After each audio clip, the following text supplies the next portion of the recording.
and what happens in the movie, and when it comes to the humans and the way that they set up, obviously, more movies, because apparently they want to do 3 trilogies. Apparently, that's news that just came out tonight, guys. I don't know if you guys saw that, but there's a plan. Apparently, they outlined for 9 new movies, or maybe it's 6 new movies, and it's just those trilogies.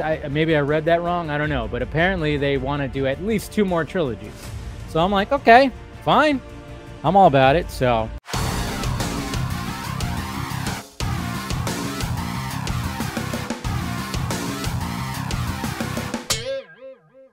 Kingdom of the Planet of the Apes. A lot of those.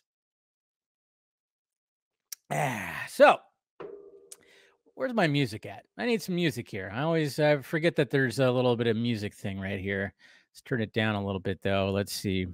Is it this one? The Apes are back, man. Kingdom of the Planet of the Apes. So if you saw my first reaction review, I basically was like, okay, I really enjoyed this movie. This was a good addition to the franchise, especially after what we got from Matt Reeves. And I forgot who directed the first one. Who directed Rise? But even that, I mean, that whole trilogy is great, because even the way that it ends, and I'm going to rewatch the entire trilogy.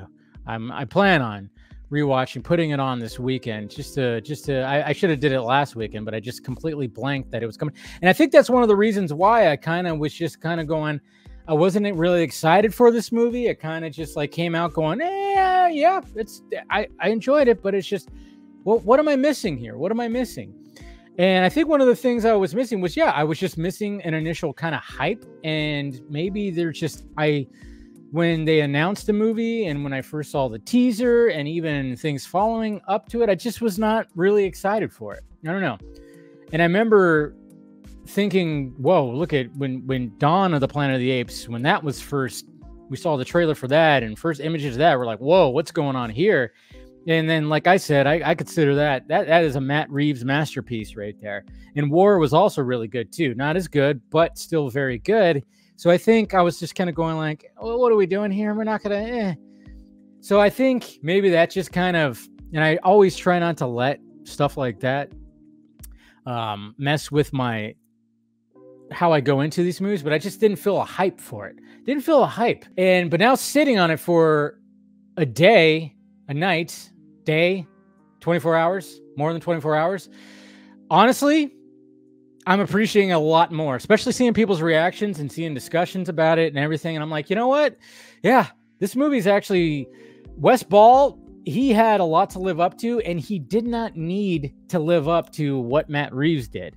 And I don't ever want to be like one of those people like, oh, it's never going to top this. Never. I don't like that, especially when it comes to the superhero world. I'm always rooting for the next filmmaker. And I guess maybe I just was not really thinking about like, because I didn't know much about Wes Ball. I know he did like the Maze Runner movies. Never really watched those.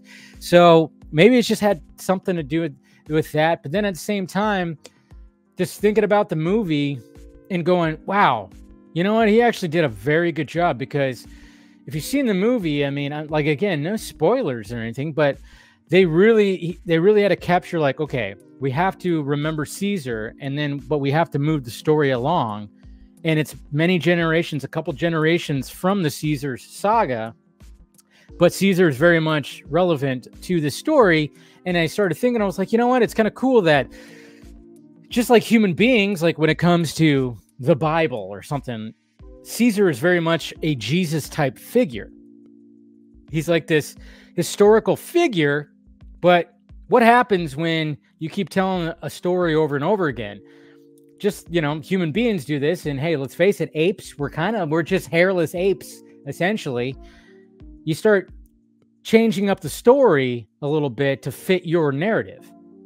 And I mean, nowadays, we're always changing stories to fit our narratives for our side, and we get all tribalistic. And I was like, man, that really was represented in this movie, because you have, I forget what the villain's name, his name is I forgot what it is. Somebody remind me of what the villain's name in this movie.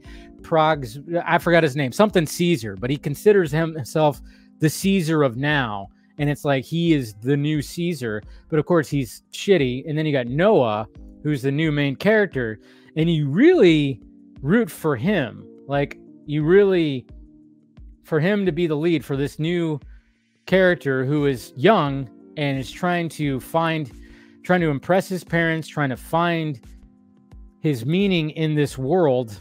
It's kind of interesting. And then, of course, there's another character, I forget his name, that I wanted more of, that is very kind of like a balance of this world, that knows of the Caesar stories, and Noah doesn't really know, because just like how human beings are, some of us just go like, you read stuff about Jesus or the Bible, and you're like, what are these fucking stories? I don't care about this. I'm all about, what I'm trying to do.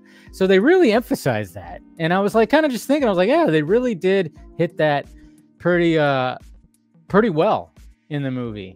And what happens in the movie, and when it comes to the humans and the way that they set up, obviously, more movies, because apparently they want to do 3 trilogies. Apparently, that's news that just came out tonight, guys. I don't know if you guys saw that, but there's a plan. Apparently, they outlined for 9 new movies, or maybe it's 6 new movies, and it's just those trilogies. Maybe I read that wrong. I don't know, but apparently they want to do at least 2 more trilogies. So I'm like, okay, fine, I'm all about it. So, but yes, the apes are back on horses. And the VFX look pretty damn great. Even though sometimes the lighting is like, okay, but most of the time, whatever. So cheers. Go watch it.